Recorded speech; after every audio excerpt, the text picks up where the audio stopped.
Hello student, स्वागत है आपके अपने YouTube channel topper classes with Aamir sir Patna में। आज हम लोग यहाँ पर सीखेंगे क्लास 12 के हिस्ट्री चैप्टर 1 के ऑब्जेक्टिव को। क्लास 12 का हिस्ट्री से ये चैप्टर 1 हम लोगों ने तैयार किया है। और यहाँ पर काफी महत्वपूर्ण यहाँ पर आपको ऑब्जेक्टिव सारा का सारा मिलेगा। यहाँ पर आपको कई सारे ऑब्जेक्टिव जो है मिलेंगे, जैसा कि हम यहाँ देख सकते हैं। यहाँ पर हम लोग अगर हम इसको देखें तो ये आपके पूरा क्वेश्चन आंसर के रूप में ये पूरा ऑब्जेक्टिव जो है तैयार है, और नीचे में कुछ पॉइंट भी है। तो ये पूरा का पूरा ऑब्जेक्टिव स्टूडेंट लोगों के लिए तैयार किया गया है। तो यहाँ से हम लोग अपने ये सारे ये चैप्टर 1 का ये ऑब्जेक्टिव है, अगर इससे तैयारी कर लिया जाए तो बहुत बेहतरीन तरीके ये पॉइंट है। ठीक है, ये आपको पॉइंट में दिया गया, ऊपर क्वेश्चन आंसर टाइप का ऑब्जेक्टिव क्वेश्चन आंसर टाइप का यहाँ पर दिया गया है। और इसके बाद यहाँ से जो है पॉइंट बाय पॉइंट दिया गया है। तो इस तरीके से लगभग सभी चैप्टर को तैयार किया गया है, history, geography, political science, economics और इंग्लिश, हिंदी, उर्दू, और हर एक चैप्टर को जो है तैयार किया गया है। अगर आप में से किसी स्टूडेंट को ये ऑनलाइन चाहिए, व्हाट्सएप पे चाहिए इसका पीडीएफ, तो आप हमको यहाँ इस पर जो है मैसेज कर सकते हैं। इस व्हाट्सएप पे मैसेज कर सकते हैं और आप ले सकते हैं हमसे पीडीएफ। चलिए शुरू करते हैं हम लोग आगे इस चैप्टर को कि किस तरीके से हम लोग इसको आसानी से कर सकते हैं। तो क्लास 12 है, चैप्टर 1 है, प्रारंभिक नगरों की कहानी, हड़प्पा सभ्यता। सबसे पहले ये प्रारंभिक नगरों की कहानी, हड़प्पा सभ्यता। ठीक है, तो हड़प्पा सभ्यता हम लोग का पहला चैप्टर है। हम लोग इसको देखते हैं क्या ये सिंधु घाटी सभ्यता कैसी सभ्यता है। तो सिंधु घाटी सभ्यता जो है ये नगरीय सभ्यता है। कैसी सभ्यता है? नगरीय सभ्यता। तो सभ्यता दो तरीके से हम लोग समझ सकते हैं, एक होता है नगरीय और एक होता है ग्रामीण सभ्यता। नगरीय सभ्यता में जो कि शहर के जीवन जो होता है उसको दर्शाया जाता है, दिखाया जाता है और होता है। और ग्रामीण सभ्यता मतलब गांव का जो जीवन होता है वो हो जाता है। ठीक है, ये होता है ग्रामीण सभ्यता। और यहाँ पर कहा जा रहा है कि कैसी सभ्यता थी, सिंधु घाटी सभ्यता कैसी सभ्यता थी। तो नगरीय सभ्यता थी, यानी शहरी जीवन था वहाँ। कहाँ? सिंधु घाटी सभ्यता में। ठीक है, नेक्स्ट हम लोग देखते हैं। नेक्स्ट है सर्वप्रथम हड़प्पा नगर की खोज किसके द्वारा की गई, यानी कि कौन जा करके उसको खोजा, पता किया कि कौन था। तो ये पुरातात्विदों द्वारा जो है इस चीज को खोजा गया है, हड़प्पा सभ्यता, हड़प्पा नगर को जो है खोजा गया था पुरातात्विदों द्वारा। ठीक है, ये सब एक लाइन का क्वेश्चन है जो कि काफी ज्यादा इंपॉर्टेंट है। और इसी तरीके से आपको हर एक एग्जाम में आता है, 12th के एग्जाम में ऑब्जेक्टिव टाइप। अगर आप ये सारा क्वेश्चन को कर लेते हैं तो आसानी से आराम से 50 में 50 ऑब्जेक्टिव को सही किया जा सकता है। और वैसे स्टूडेंट जो कंपटीशन एग्जाम देना चाहते हैं, कंपटीशन एग्जाम देते हैं, उनको भी अपना ऑब्जेक्टिव सही करना है। तो यहाँ से जो है आसान से जो है पूरा का पूरा ऑब्जेक्टिव सही कर सकते हैं। तो फिर हम लोग चलते हैं नेक्स्ट तीसरे क्वेश्चन की तरफ। यहाँ यहाँ पर जो है हम देखने को मिल रहा है कि सिंधु घाटी सभ्यता को किस नाम से जाना जाता है। तो सिंधु घाटी सभ्यता को हड़प्पा सभ्यता के नाम से जाना जाता है। बहुत इंपॉर्टेंट है, बहुत बार ये क्वेश्चन आता है, ये सब रिपीटेड क्वेश्चन है, कई बार आता ही आता है। तो हड़प्पा सभ्यता के नाम से जाना जाता है, और सैंधव सभ्यता भी कहा जाता है, और इसके और भी कई नाम है, वो हम लोग आगे की तरफ देखेंगे। नेक्स्ट है कि हड़प्पा पंजाब के किस जिले में है। हड़प्पा पंजाब के किस जिले में? तो हड़प्पा जो है पंजाब के किस जिले में? तो साहिवाल मोंटीगढ़ी जिले में है। साहिवाल मोंटीगढ़ी जिले में, काफी ज्यादा इंपॉर्टेंट है। आप किसी भी एग्जाम को देते हो, चाहे वो 12th का हो या फिर कंपटीशन एग्जाम का हो, काफी ज्यादा इंपॉर्टेंट है। तो हड़प्पा जो है किस जिले में से मिला है? तो पंजाब के साहिवाल मोंटीगढ़ी जिले से मिला है। ठीक है, नेक्स्ट क्वेश्चन है हमारे पास कि विभिन्न स्थानों पर उत्खनन कर पुरातात्विक सामग्री की खोज किस विद्वान को क्या कहते हैं? करने वाले विद्वान को क्या, यानी पुरातात्विक जो खोज किया जाता है, उत्खनन जो किया जाता है, पुरातात्विक सामग्री की जो खोज करते हैं, उन्हें क्या कहा जाता है? तो उन्हें कहा जाता है पुरातात्वेता कहा जाता है या पुरातात्विद कहा जाता है। ठीक है, फिर हम लोग चलते हैं नेक्स्ट क्वेश्चन की तरफ। ये एक एक क्वेश्चन है, छोटा छोटा, आराम से याद हो सकता है, कोई किसी के लिए कोई दिक्कत नहीं है। ठीक, हम लोग आराम से इसको याद कर सकते हैं, आराम से 50 में 50 ऑब्जेक्टिव सही कर सकते हैं। जब किसी भी स्टूडेंट का 50 ऑब्जेक्टिव सही हो जाएगा तो आसानी से उसका सब्जेक्टिव भी सही हो जाएगा, क्योंकि ऑब्जेक्टिव जब तैयार होगा हम उसी से क्या करते हैं, सब्जेक्टिव को तैयार करते हैं। तो ये काफी ज्यादा आसान हो जाता है। इसीलिए ऑब्जेक्टिव सबसे पहले याद करना है, तो सब्जेक्टिव ऑटोमेटिक याद हो ही जाना है। नेक्स्ट हम लोग देखेंगे पुरातात्विक स्तरीकरण के वैज्ञानिक अध्ययन की नींव किसने डाली। तो पीट रिवर्स महोदय ने डाली थी। पीट रिवर्स महोदय ने। कहा जा रहा है पुरातात्विक स्तर का वैज्ञानिक अध्ययन का नींव किसने डाला था। तो वैज्ञानिक अध्ययन का किसका, पुरातात्विक स्तर का वैज्ञानिक अध्ययन का नींव किसने डाला था। तो पीट रिवर्स महोदय ने इसका नींव डाला था। उम्मीद करते हैं एकदम इजी भी है और आप लोग को आसानी से समझ में आता भी होगा। ठीक है, चलते हैं हम लोग नेक्स्ट क्वेश्चन की तरफ। पीट रिवर्स ने पुरातात्विक स्तरीकरण के वैज्ञानिक अध्ययन की नींव कहाँ और कब डाली। वैज्ञानिक अध्ययन की नींव, एक तो हो गया कि पीट रिवर्स ने जो है वैज्ञानिक अध्ययन की जो है नींव डाली थी, पुरातात्विक स्तर के वैज्ञानिक अध्ययन की नींव डाली थी। ठीक है, तो कहाँ पर, तो ये मिस्र में, मिस्र जिसको इजिप्ट भी कहा जाता है, मिस्र में 1835 से 1902 में जो है, 1902 में यानी कि 1835 से 1902 ईस्वी में जो है इन्होंने जो है नींव डाला था। ठीक है, किसका वैज्ञानिक अध्ययन, वैज्ञानिक अध्ययन किसका, वैज्ञानिक अध्ययन। तो पुरातात्विक स्तरीकरण का वैज्ञानिक अध्ययन किसने डाला था। तो पीट रिवर्स ने नींव डाला था। कहाँ पर, मिस्र यानी कि इजिप्ट में 1835 से 1902 के बीच ईस्वी। ठीक है, ये सारा काफी ज्यादा महत्वपूर्ण है, जितना भी इंपॉर्टेंट था वो सब के सबको हम एक जगह कर लिए हैं। और आप इसको बस आपको लेना है और इसका याद करते चले जाएं। मेहनत इसमें उतना ज्यादा लगेगा नहीं। याद करने के बाद जो है इसका सब्जेक्टिव ऑटोमेटिक जो है तैयार हो जाएगा, कोई दिक्कत है नहीं। नेक्स्ट है एशियाटिक सोसाइटी, जो कई बार कई कंपटीशन एग्जाम में भी पूछा जाता है। 12th के एग्जाम में तो पूछा ही जाता है, कंपटीशन एग्जाम में भी कई बार पूछा जाता है। एशियाटिक सोसाइटी की स्थापना किसने की। तो किसने की थी, विलियम जोन्स जोन्स ने की थी। एशियाटिक सोसाइटी की स्थापना किसने की थी, विलियम जोन्स ने की थी। ठीक है, ये इतना इंपॉर्टेंट क्वेश्चन है कि हर साल किसी न किसी कंपटीशन एग्जाम में देखने को मिल ही जाता है, ये इतना इंपॉर्टेंट क्वेश्चन है।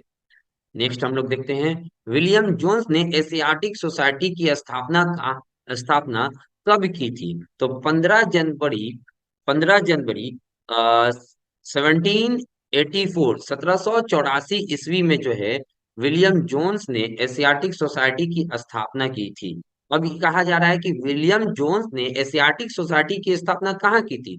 तो ये कलकत्ता में किए थे। ठीक है, विलियम जोन्स ने एशियाटिक सोसाइटी की स्थापना कहाँ किया था।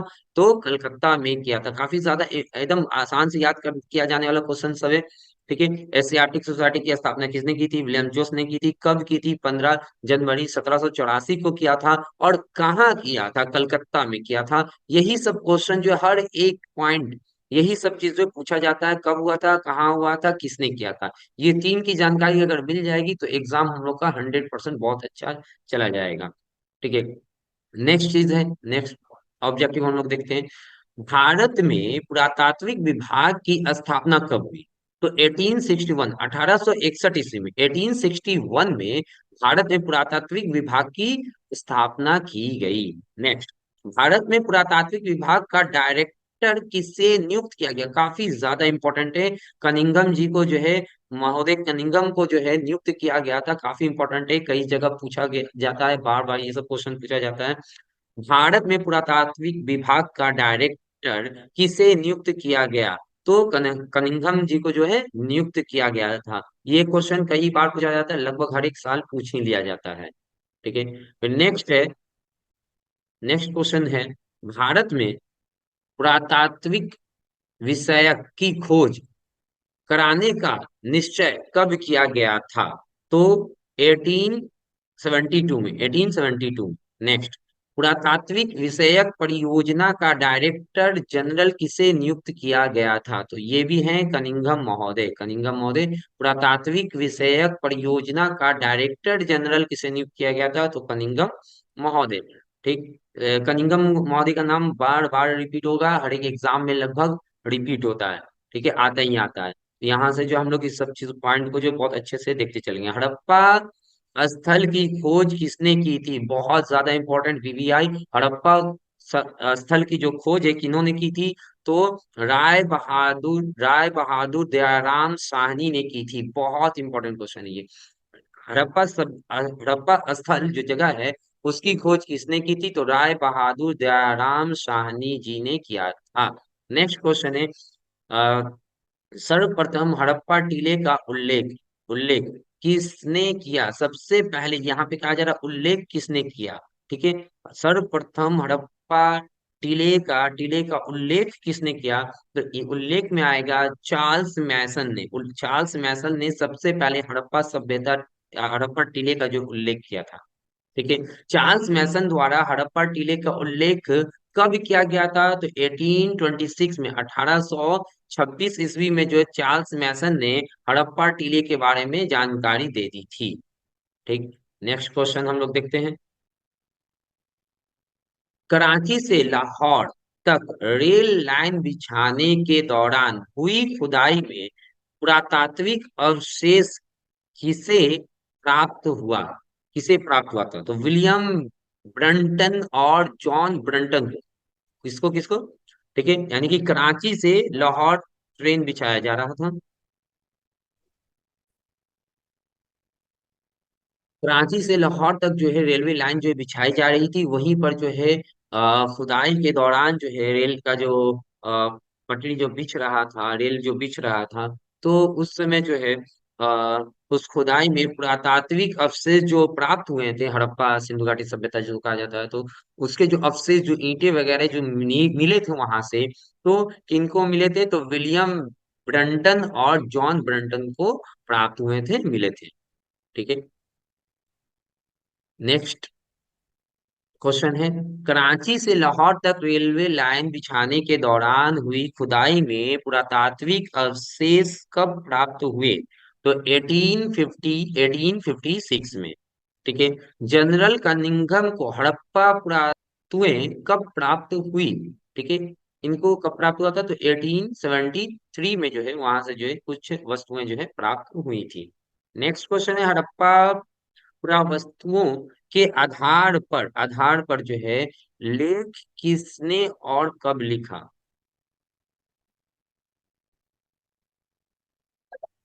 हाँ, तो हड़प्पा पुरावस्तुओं के आधार पर एक लेख जो है किसके द्वारा लिखा गया है और कब लिखा गया है? तो यहाँ पे हम लोग देखते हैं, जे एफ फलीट महोदय के द्वारा लिखा गया था। ठीक है, तैयार किया गया था। और कब? 1912 में। 1912 में। ठीक है। नेक्स्ट, हड़प्पा से मोहनजोदड़ो की दूरी के बीच की दूरी कितनी है? तो 675 किलोमीटर। नेक्स्ट, हड़प्पा सभ्यता का विस्तार क्षेत्र कहाँ से कहाँ तक है?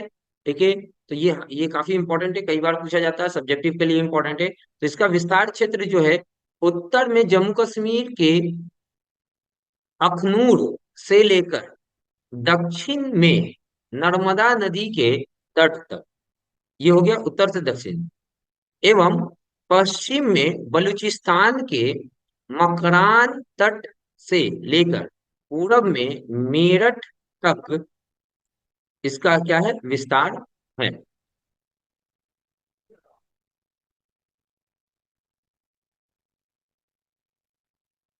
मेरठ तक जो इसका विस्तार है, ये हो गया।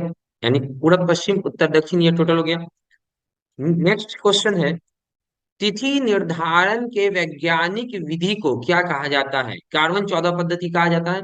देखिए, काफी बार इसको पूछा जाता है, ये सारे क्वेश्चन को। ठीक है। तिथि निर्धारण यानी कि जो पुराने सामग्री वस्तुएं जो प्राप्त हो रही हैं, उसको किससे जो है समझा जाता है कि कितना पुराना है? तो कार्बन 14 पद्धति के माध्यम से जो समझा जाता है। कार्बन 14 पद्धति की खोज कब हुई थी? तो 1946 में हुई थी। कार्बन 14 पद्धति यानी विधि की खोज किसने की? तो रसायन शास्त्री बी एफ लीवी ने किया था। बी एफ लीवी ने, रसायन शास्त्री थे। ठीक है। इन्होंने जो है कार्बन 14 पद्धति सिद्धांत की विधि की जो खोज की थी, काफी बहुत ज्यादा महत्वपूर्ण है, बहुत ज्यादा ही महत्वपूर्ण है ये। ठीक है। रसायन शास्त्री बी एफ लीवी कहाँ के रहने वाले थे? तो ये अमेरिका के रहने वाले थे। ठीक है, यानी कार्बन 14 पद्धति की जो खोज है वो अमेरिका से है। ठीक है। और ये कहाँ के रहने वाले थे? बी एफ लिवी तो अमेरिका के रहने वाले थे। बी एफ लिवी क्या थे? रसायन शास्त्री थे। काफी ज्यादा इंपॉर्टेंट है, इसको याद रखेंगे सभी स्टूडेंट। कार्बन का अर्ध आयु काल कितना वर्ष होता है? तो यहाँ पर जो है 5,568 प्लस माइनस 30 वर्ष जो है होता है। ठीक है। 5,568 प्लस माइनस 30 वर्ष जो है इसका अर्ध आयु काल माना जाता है। नेक्स्ट इंपॉर्टेंट क्वेश्चन है, पदार्थों में कार्बन 14 के लक्ष्य की प्रक्रिया को क्या कहते हैं? तो रेडियो धर्मीयता कहते हैं। पदार्थों में कार्बन 14 के लक्ष्य की प्रक्रिया को क्या कहा जाता है? तो रेडियो धर्मीयता कहा जाता है, याद रखेंगे। मोहनजोदड़ो किस भाषा का शब्द है? सिंधी भाषा का शब्द है। ठीक। मोहनजोदड़ो का अर्थ क्या होता है? मृतकों का टीला। मोहनजोदड़ो का अर्थ क्या होता है? मृतकों का टीला। काफी बार पूछा जाता है, रिपीटेड क्वेश्चन है, कई बार ये लगभग हर एक एग्जाम में ये रिपीटेड है। ठीक है। तो मोहनजोदड़ो का अर्थ क्या है? मृतकों का टीला।